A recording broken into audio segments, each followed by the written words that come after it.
You are where you are because of how you think. And if you were to change your thinking, you would change your world. Monday, I cried. Tuesday, I cried. Wednesday, I cried. Thursday, I cried. Friday, I cried. Saturday, I cried. Sunday, I cried. And that's why I'm here today. And listen to me, your problem is you're not crying.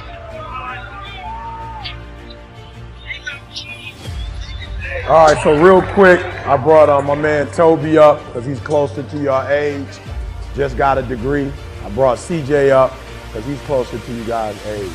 And I remember like what Toby is doing, like, you know, the whole like, you know, being silly and all of that. I remember when I first started speaking, I used to do more of that kind of stuff. But like things have changed for me a little bit because I got a son who's a junior in college and my daughter's a senior in high school. And I'm just gonna be real, when I, like on my way here, as I was driving, I'm like, yo, I'm like, wow. Like I almost cried. I'm looking at the buildings and stuff on the way. I'm like, wow, you gotta, like, wow, this generation, like you gotta go to school, like you gotta go through all that to get here. Like for real, I made sure what I went through in Detroit, that my kids didn't go through that. Listen to me, I made up in my mind when I was in my 20s that my kids ain't gonna go through what I went through. My father wasn't there for me and ain't nothing I could do about it. His father wasn't there. My grandfather was a high school dropout. My father was a high school dropout. I was a high school dropout. I said to myself, my kids will never go through what I went through. My son, listen to me, like, I'm from the D, my wife from the D. I don't even take my son to where I grew up. Like, I don't even know if I left my son, just left my man there, if he could hang. Like, he ain't never been through that before. My son went through high school, he's never had a fight a day in his life. I'm looking at my son like, yo, this crazy. Where I grew up, like, even if you didn't want to fight, you got to fight. I'm like, yo, I didn't even like fighting, I had to fight. And so I put my son in a school where he never had to go through that. Listen to what I'm telling you. I'm a high school dropout. So how did I go from a high school dropout to doing what I'm doing now? Number one, I got a why. I remember when I was going to school, like for real, I hate school. Like I'm a grown man with a PhD and I hate school. So somebody say, if you hate school so much, why do you go? Because sometimes in life, you have to do what you don't like to do so you can live like you want to live. The first thing I had to do was say, I'm going to break the cycle. Right? I need you to think about this real quick.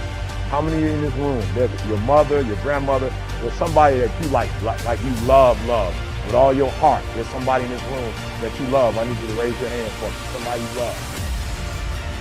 Look, hands down. We're gonna do it one more time. Look, I need you to do me a huge favor. Huge favor. You're not talking to nobody. I need you to really think about what I'm saying. You got a mom in here who's working 2 jobs. You got a grandma that's still working. Right? I need you to think about what I'm saying. Like, for real, I'm not playing now. And this is why I get so frustrated. Somebody's still talking. Come on.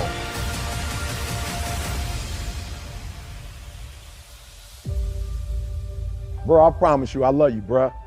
Listen to me very closely. They pay me $50,000 to $100,000 when I speak to corporate America.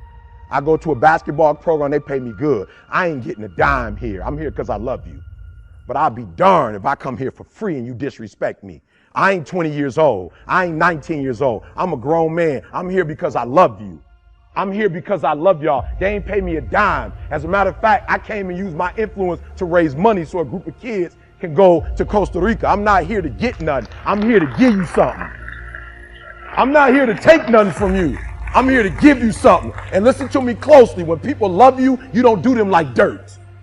When people care for them, you don't disrespect them. You ain't got but a few people who care about you in this world.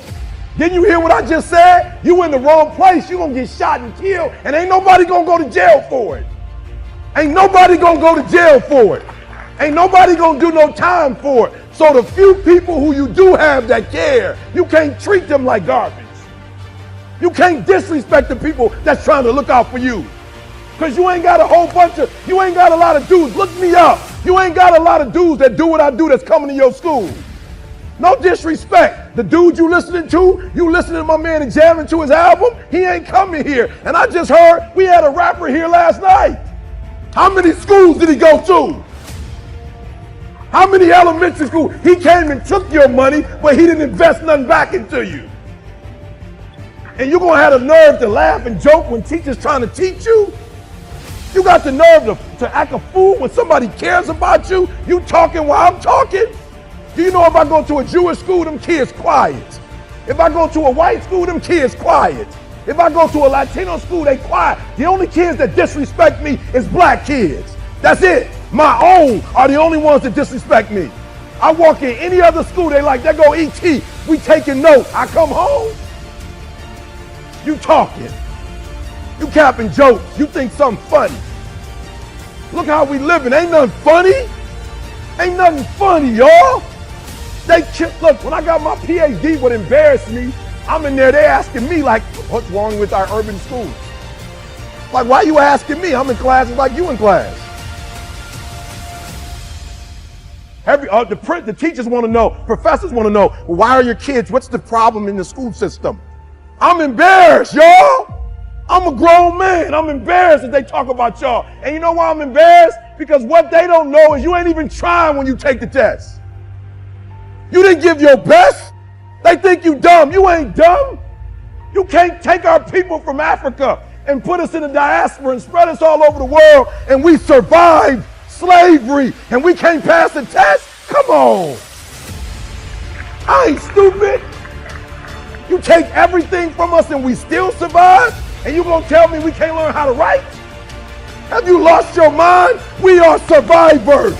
That's all we do is survive. And you gonna come and tell me you can't take a test. No, you can take the test. The problem is when you take the test, you barely take the test. I challenge you to go in there and get that doggone piece of paper and that pencil and do your best. I challenge you. I challenge you to go to class and act like you got some sick. Ain't nobody got to put you on medicine. You know how to sit down and shut up. You do it when you're watching videos. So listen to me, you mine. Despite that other voice telling me that I would never get a PhD, I did it anyway. Win, lose, or draw. But do me a favor, don't die not trying. You gotta feel me on this one.